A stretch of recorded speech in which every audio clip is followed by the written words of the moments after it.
আসসালামু আলাইকুম। এখন শুনবেন সংবাদ শিরোনাম। আন্তর্জাতিক বাজারে তেলের ব্যারেল ছাড়ালো $115। এশিয়ার পুঁজি বাজারে বড় ধস। রাজধানীর ফিলিং স্টেশনগুলোয় যানবাহনের সারি ধীর গতিতে ক্ষোভ। 2 লিটার করে চলে না, পাঠাও যারা চালায় 2 লিটার তেল চলে না। 1 ঘন্টা ধরে লাইনে দাঁড়িয়ে আছি, ভোগান্তিতে হচ্ছে, অফিসের সমস্যা হচ্ছে। না, আমাদের এই মুহূর্তে তেলে কোনো সংকট নাই, আমাদের 75 বোরের মজুদ আছে। ইরানের নতুন সর্বোচ্চ নেতা মুজতাবার নির্দেশে জোরালো হামলা। তেল আবিবে ভূগর্ভস্থ বাংকার ধ্বংস। তেহরানের অস্ত্রাগার ও তেলের স্থাপনা লক্ষ্য করে অব্যাহত অভিযান। মিরপুরের বহুতল ভবনে লাগা আগুন নিয়ন্ত্রণে। ফায়ার সার্ভিসের 6টি ইউনিটের 1.5 ঘন্টার চেষ্টা, উদ্ধার 19 জন। পররাষ্ট্র মন্ত্রণালয়ের মাধ্যমে ফেরানো হবে হাদি হত্যা মামলার আসামিদের।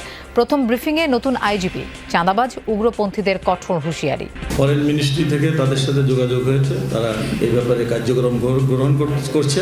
হয়তো অচিরেই ইনশাল্লাহ আমরা দেখতে পারবো তারা বাংলাদেশে আমরা আনতে সক্ষম। আসসালামু আলাইকুম। এতক্ষণ শুনছিলেন সংবাদ শিরোনাম, এখন শুনবেন বিস্তারিত। ইসরায়েল, ইরান ও যুক্তরাষ্ট্রের ত্রিমুখী সংঘাত কেবল ভূ রাজনীতিতে সীমাবদ্ধ নেই, বরং তার রূপ নিয়েছে এক ভয়াবহ জ্বালানি যুদ্ধে।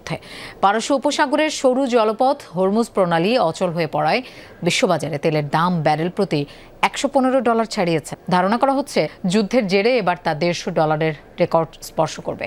এই আঁচ সরাসরি এসে পড়ছে বিশ্ব অর্থনীতিতে।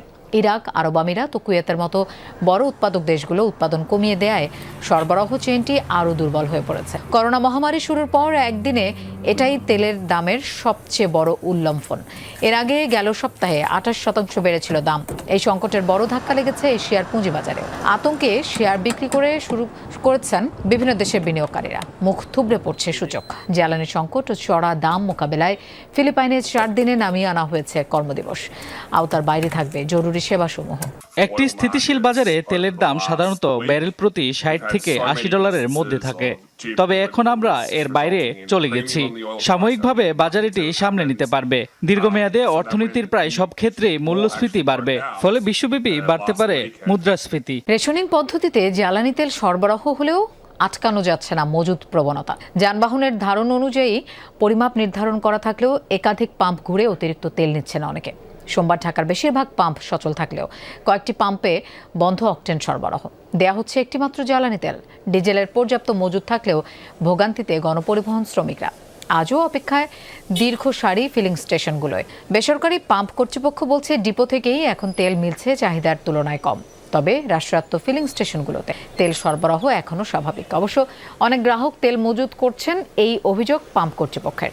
তেল নেওয়া গাড়িগুলোর নম্বর টুকে রাখা হচ্ছে। দ্রুত মধ্যপ্রাচ্য পরিস্থিতি স্বাভাবিক হবে এবং ভোগান্তিহীন ঈদযাত্রার প্রত্যাশা সাধারণ মানুষের। 2 লিটার করে চলে না, পাঠাও যারা চালায় 2 লিটার তেল চলে না। 1 ঘন্টা ধরে লাইনে দাঁড়িয়ে আছি, ভোগান্তিতে হচ্ছে, অফিসের সমস্যা হচ্ছে, ওভারঅল মিলে সব মিলে সমস্যা হচ্ছে। সকাল 7:20 এসে দাঁড়িয়েছি, আর যেটা সরকার 2 লিটার দিচ্ছে এটা তো আসলে ভোগান্তি হচ্ছে। না, আমাদের এই মুহূর্তে তেলে কোনো সংকট নাই, আমাদের 75 বোরের মজুদ আছে। সরকার যে নির্দেশনা দিয়েছে প্রাইভেটকে 10 লিটার, মিনিজি 20 থেকে 7 সিটার যেগুলো, ওগুলো 25 সিটার আমরা ওইভাবে তেল দিচ্ছি। মানুষের একটু মজুদ বেশি করার কারণে অফিসে সরকারিভাবে একটা প্রজ্ঞাপন জারি করছে যে আপনি এইভাবে আপনার তেল দিবেন। এটাই ইরানের নতুন সর্বোচ্চ নেতা মুজতাবা খামেনির নেতৃত্বে প্রথমবার ইসরায়েলে ব্যাপক ক্ষেপণাস্ত্র হামলা চালালো বিপ্লবী গার্ড বাহিনী।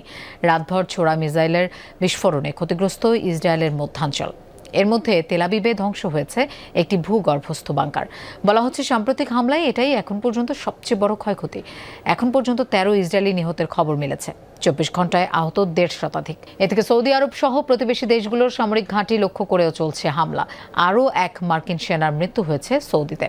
এদিকে ইরান জুড়ে থামেনি যুক্তরাষ্ট্র ইসরায়েলের তাণ্ডব। রাজধানী সহ বিভিন্ন শহরে চলছে মুহুর্মুহু হামলা। একের পর এক তেলের ডিপোতে চালানো হামলায় কালো ধোঁয়ায় ছেয়ে গেছে আকাশ, বাতাসও বিষাক্ত। আইআরজিসির একাধিক ঘাঁটি লক্ষ্য করে চলে রাতভর হামলা। এতে বাহিনীর এক জ্যেষ্ঠ কমান্ডার নিহতের দাবি করেছে তেল আবিব। এছাড়া হামলার টার্গেট হয়েছে অস্ত্র উৎপাদন কারখানা ও সংরক্ষণাগার। রাজধানীর মিরপুর 2 নম্বরে অবস্থিত 11 তলা একটি বাণিজ্যিক ভবনে ঘটেছে ভয়াবহ আগুনের ঘটনা। ফায়ার সার্ভিসের 6 ইউনিটের চেষ্টায় 1.5 ঘন্টায় নিয়ন্ত্রণে এসেছে আগুন।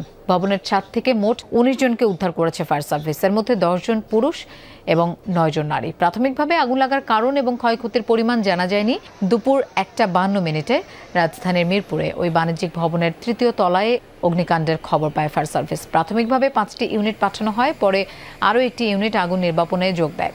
বেলা 3:22 নিয়ন্ত্রণে আসে পরিস্থিতি। শরীফ ওসমান হাদি হত্যা মামলার 2 আসামিকে ভারত থেকে দেশে ফেরানোর প্রক্রিয়া চলছে। প্রথম ব্রিফিংয়েই একথা বললেন নতুন আইজিপি আলী হোসেন ফকির। সকালে ডিএমপির কেন্দ্রীয় কমান্ড অ্যান্ড কন্ট্রোল সেন্টারে ছিল সংবাদ সম্মেলন। এ সময় সন্ত্রাস, চাঁদাবাজ, কিশোর গ্যাংয়ের বিরুদ্ধে কঠোর ব্যবস্থা গ্রহণের হুঁশিয়ারি দিয়েছেন পুলিশ মহাপরিচালক। কথা বলেন মাদক থানার সেবা, পুলিশের পোশাক এবং ঈদ উল ফিতরের নিরাপত্তা সহ নানা ইস্যুতে। দায়িত্ব নেবার পর নতুন আইজিপির প্রথম আনুষ্ঠানিক সংবাদ সম্মেলন, জানালেন ভবিষ্যৎ পরিকল্পনা। আনুষ্ঠানিক বক্তব্যের পর ইনকিলাব মঞ্চের মুখপাত্র শরীফ ওসমান হাদি হত্যা মামলার আসামিদের ফেরত প্রসঙ্গ উঠলে তিনি জানান, পররাষ্ট্র মন্ত্রণালয়ের মাধ্যমে যথাযথ ব্যবস্থা নেওয়া হচ্ছে। কূটনৈতিক চ্যানেলে ফরেন মিনিস্ট্রি থেকে তাদের সাথে যোগাযোগ হয়েছে, তারা এই ব্যাপারে কার্যক্রম গ্রহণ করছে। হয়তো অচিরেই ইনশাল্লাহ আমরা দেখতে পারবো তারা বাংলাদেশে আমরা আনতে সক্ষম হব। বলেন, সন্ত্রাস, চাঁদাবাজদের বিরুদ্ধে তালিকা তৈরির কাজ শেষ, এবার আইন প্রয়োগের পালা। কিশোর গ্যাংয়ের বিরুদ্ধে কঠোর ব্যবস্থা নেওয়ার কথা বললেও তাদের রাজনৈতিক মদতদাতাদের বিরুদ্ধে ছিলেন কৌশলী। আপনি কি আপনার বাবার বিরুদ্ধে ব্যবস্থা নিতে পারবেন? দেশের রাজনীতির মূল চালিকা শক্তি রাজনৈতিক দল, তারা পলিসি মেকার, তারা পার্লামেন্টে নীতি নির্ধারণ করে দেশ কোথায় যাবে, পুলিশ কিভাবে চলবে, সমাজ কিভাবে চলবে, তারাই করে। তো তারা যদি ভুল করে, তারা সংশোধনের দায়িত্ব তারা সবাই মিলে সমঝোতার মাধ্যমে টেবিলে আলোচনা করে সিদ্ধান্ত নেবে। তো তাদেরকে কন্ট্রোল করার দায়িত্ব তো আমাদের না। কিন্তু সে যদি কোনো ক্রিমিনাল অ্যাক্টিভিটিস করে বা কোনো আইন ভঙ্গ করে, সেক্ষেত্রে আমরা আইনানুগ ব্যবস্থা নিই। রাজনৈতিক সরকারের সময় পুলিশের দলীয় কর্মীর ভূমিকা কতটা নিয়ন্ত্রণ করা যাবে এমন প্রশ্নে আইজিপি জানান, দুষ্ট গরুর চেয়ে শূন্য গোয়াল অনেক ভালো। আমি ক্লিয়ার কাট মেসেজ, আমার বাংলাদেশ পুলিশের 2,15,000 সদস্য আছে, একটা পরিবার। এর ভিতরে যদি দুষ্ট কেউ থাকে, দুষ্ট গরুর চেয়ে শূন্য গোয়াল ভালো, সেটা বিদায় হবে। আর যারা সৎ, দক্ষ, যোগ্য, তারাই বাংলাদেশ পুলিশের জন্য কাজ করবে। জানান, জনসেবায় থানাগুলোতে ম্যাজিস্ট্রেসি পদ্ধতি চালুর চিন্তা চলছে। এছাড়া ঈদকে ঘিরে মহাসড়ক, শপিং কমপ্লেক্স সহ গুরুত্বপূর্ণ স্থানে নিরাপত্তা জোরদার করার কথাও জানান আইজিপি। তবে যে কোনো সমস্যার সমাধানে পুলিশের উপর বাড়তি চাপ প্রয়োগ না করার আহ্বান জানান তিনি। সাংবাদিকদের এক প্রশ্নের জবাবে বলেন, মিডিয়ার চাপেই সাজানো হয়েছিল জজ মেয়ে নাটক।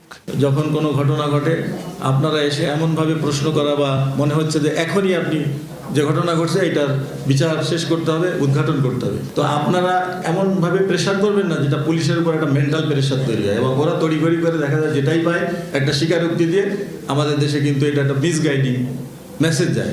তার প্রমাণ আপনারা দেখেছেন, জজ মেয়ে নাটক। এটা কিন্তু মিডিয়ার প্রেশারের কারণে কিন্তু আমি মনে করি এই জিনিসগুলো তৈরি হয়েছে।